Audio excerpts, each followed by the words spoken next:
नमस्कार दोस्तों, मैं राजकुमार मौर्य प्रखर इंडिया यूट्यूब मंच पे आपका स्वागत है।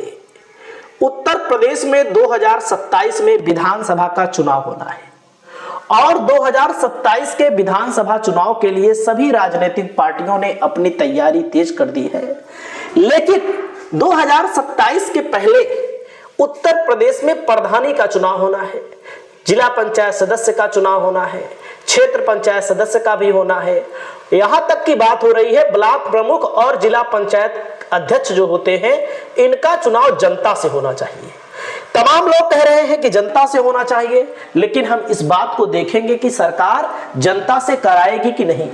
आप लोग बताइएगा कि जनता से होना चाहिए कि चुने हुए जिला पंचायत सदस्यों के माध्यम से, जो जीतने के बाद अधिकतर जिला पंचायत सदस्य दिखाई नहीं देते, कि बीडीसी के माध्यम से।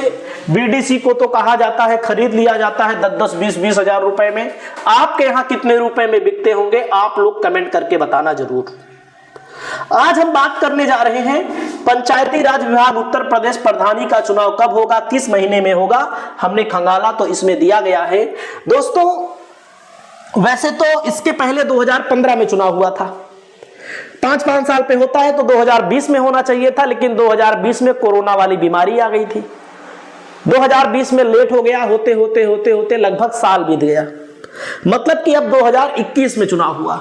अब 2021 में चुनाव हुआ तो सरकार ने कहा है कि हम सही समय पर कराएंगे। पिछली बार सही समय पर सरकार नहीं करा पाई थी, तो लोगों के अंदर कंफ्यूजन है कि भैया 2025 में होगा कि 2026 में होगा। कंफ्यूजन तो है ही। सरकार ने कहा है सभी सही समय पर। सही समय क्या 5 साल के पहले हो जाएगा या 5 साल बीतने के बाद होगा। तो इस मामले को लेकर मैंने खंगाला तो इसमें जो जानकारी मिली है तो देख सकते हैं, इसमें कहा गया है यूपी में प्रधानी के चुनाव की तैयारी अभी से होने लगी है।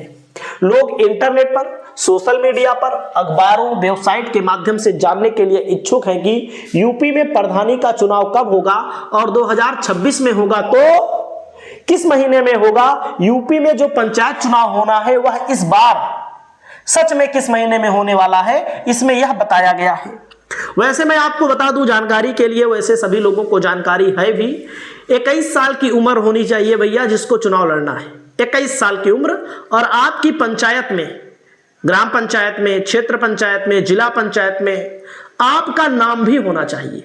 ब्लॉक प्रमुखी लड़ना है तो आपको बीडीसी का चुनाव जीतना पड़ेगा। अगर जनता से होता है तो बेहतर है, लेकिन हमको तो विश्वास नहीं है कि जनता से होगा, क्योंकि जिसकी सरकार रहती है कहती है बड़ी बड़ी बात करती है भले, लेकिन भैया कहती है काहे लिए जनता से कराए, खरीद कर जितवा लेंगे।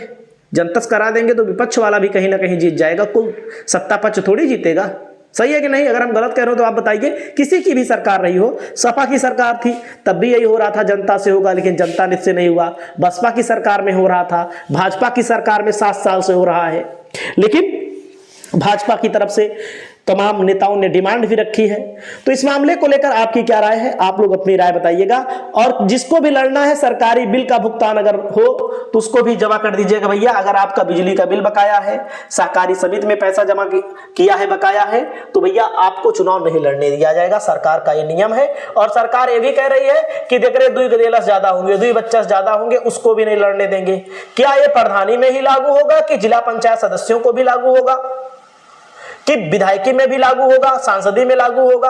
और तमाम हमारे साथी कहते हैं बिल्कुल ग्रेजुएशन पास इसकी योग्यता रख देनी चाहिए, ताकि जो एक शिक्षित आदमी अगर बने तो बेहतर ढंग से ग्राम सभा को चला सके, ग्राम सभा में कुछ कर सके। तमाम लोगों को मैंने देखा है अंगूठा टेक है, उनको पढ़ना लिखना नहीं आता, लेकिन उनको प्रधान बना दिया जाता है। ऐसे लोगों को प्रधान बनना चाहिए कि नहीं बनना चाहिए, आप लोग कमेंट करके बताइए। और ये नियम यहीं पर नहीं लागू होना चाहिए, ये नियम संसद में भी लागू होना चाहिए, यह नियम विधानसभा में भी लागू होना चाहिए कि पढ़े लिखे नेता वहां पहुंचे, कम से कम ग्रेजुएशन। क्योंकि आज के जमाने में ग्रेजुएशन जो पास हो उसी को ग्राम प्रधानी का चुनाव लड़ने दिया जाना चाहिए। तो यहां पर सबसे पहली बात है दोस्तों, मैं आपको बताना चाहूंगा कि जो चुनाव हो सकता है, जिसे 2021 में हुआ था, पहले चरण का नामांकन हुआ था भैया 3 से 4 अप्रैल को, पहले चरण के लिए वोटिंग हुई थी 15 अप्रैल को, दूसरे चरण के लिए नामांकन 7 से 8 अप्रैल को और वोटिंग हुई थी 19 अप्रैल को, तीसरे चरण के लिए नामांकन 13 से 15 अप्रैल को, तीसरे चरण के लिए वोटिंग हुई थी 26 अप्रैल को, चतुर्थ चरण के लिए नामांकन 17 से 18 अप्रैल को हुआ था, चतुर्थ चरण की वोटिंग हुई थी 29 अप्रैल को, 2 मई को नतीजा आया था। पिछली बार जब चुनाव हुआ था, मैं आपको जानकारी के लिए बता दूं, हमको शायद याद है, जो जिला पंचायत का मतलब 2 चुनाव साथ हुए थे, प्रधानी का और शायद जिला पंचायत का चुनाव साथ हुआ था। हाँ, प्रधानी का जिला पंचायत सदस्य का चुनाव साथ हुआ था पिछली बार। उसके पहले 7 साथ होते थे, 2015 में, और जिला पंचायत का और प्रधानी का चुनाव साथ हुआ था, और बीडीसी का चुनाव अलग से हुआ था। क्योंकि जब गिनती हो रही थी तो मैंने देखा था जिला पंचायत सदस्य और बीडीसी की बात नहीं हो रही थी, बीडीसी का काउंटिंग बाद में शायद हुई थी। आपको ज्यादा जानकारी हो तो कमेंट करिएगा। तो मैं आपको जानकारी के लिए बनाना चाहता हूं दोस्तों, और जैसे 15 अप्रैल को हुआ था तो भैया आपकी मान लीजिए 1-2 दिन आगे पीछे, फिर उसके बाद 19 अप्रैल को हुआ था तो 1-2 दिन 4 दिन आगे पीछे मान लीजिए, मतदान 26 को हुआ था तो 1-2 दिन आगे पीछे, और 29 को हुआ था तो 1-2 दिन आगे पीछे। आपको यही समझना है कि पहले चरण में कहां होगा। अब जहां पर पिछली बार पहले चरण में हुआ था वहां पर अब की बार भी पहले चरण में ही होगा। यहां पर मैं आपको बताना चाहता हूं, गाजियाबाद में पहले चरण में, सहारनपुर, देखो गाजियाबाद, सहारनपुर, रामपुर पहला चरण, बरेली, हाथरस, आगरा, ये सब पहला चरण है। दूसरे चरण में मुजफ्फरनगर, बागपत, गौतम बुद्ध नगर, बिजनौर, अमरोहा, मैनपुरी। तीसरे चरण में शामली, मेरठ, पीलीभीत, कासगंज, औरैया, फिरोजाबाद। चौथे चरण में मथुरा, शाहजहांपुर, अलीगढ़, संभल, हापुड़, बुलंदशहर। ये आपके पहले चरण के जो इस लाइन में लिखे गए हैं, जो दूसरे चरण के, तीसरे और चौथे चरण के। और भी जानकारी हम आपको दे रहे हैं, यही मत सोचिएगा कि इतनी ही जानकारी देंगे।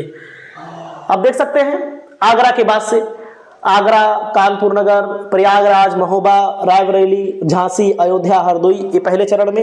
ललितपुर, लखनऊ, चित्रकूट, इटावा, कन्नौज, एटा, बदायूं, मैनपुरी, ये दूसरे चरण में। अमेठी, उन्नाव, कानपुर देहात, फतेहपुर, हमीरपुर, जालौन, मुरादाबाद, फिरोजाबाद। तीसरे चरण में बहराइच, गाजीपुर, सीतापुर, अंबेडकर नगर, कौशाम्बी, बांदा, फर्रुखाबाद, मथुरा।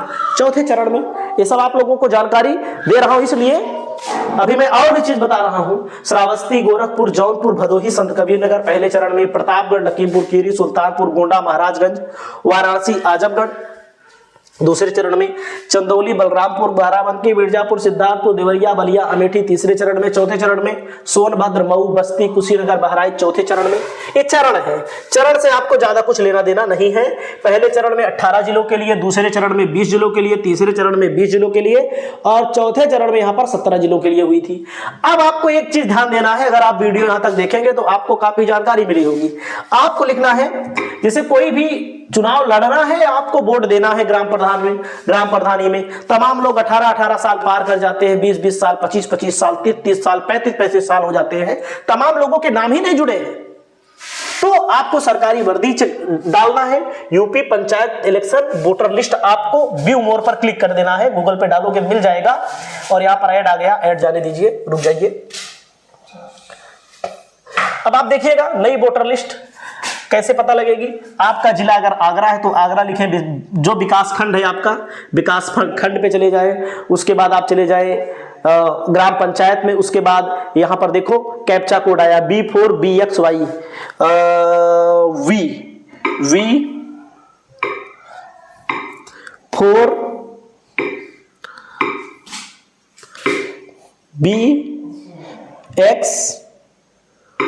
V4BXY ऐसे सबमिट कर देंगे दोस्तों। सबमिट कर देंगे तो आपके यहाँ मदर लिस्ट आ जाएगी, सप्लीमेंट्री लिस्ट आ जाएगी, सप्लीमेंट्री दो आ जाएगा। तो इसमें आप चेक करेंगे,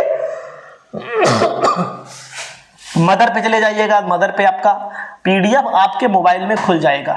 तो ये जानकारी है। इस जानकारी से पंचायत इलेक्शन को लेकर के आपकी क्या राय है, आप अपनी राय को बताएं। बहुत सारे मामलों को लेकर क्या क्या लगेगा, कागज क्या क्या लगेगा, इसको भी आने वाले समय में हम आपको वीडियो के माध्यम से बताएंगे। देखिए ये यहाँ पर PDF खुल रहा है, थोड़ा लेट लग रहा है, PDF ही खुल रहा है। यहाँ पर पता लग जाएगा कि आपके गांव में आपका नाम है कि नहीं। पता लगा पंचायत चुनाव की तैयारी करने चले हैं, नामे नहीं है, अपने घर वालों का नाम नहीं है, तो जो लोग आपको वोट देने वाले हों उनका नाम जुड़वाने का काम करें। सबसे पहली प्राथमिकता यही होती है। अगर चुनाव जीतना है तो जुगाड़ करके कटवाने वाले का भी नाम लोग करते हैं। हमें नहीं कह रहे कि कटवाइए, हम गलत कार्य के लिए नहीं कहेंगे, लेकिन राजनीतिक पार्टियां और ग्राम प्रधान जो प्रभाव वाले होते हैं, जिनकी पहचान होती है, वे लोग ये भी काम करते हैं। आपकी जो राय हो आप अपनी राय को बताइएगा। नमस्कार।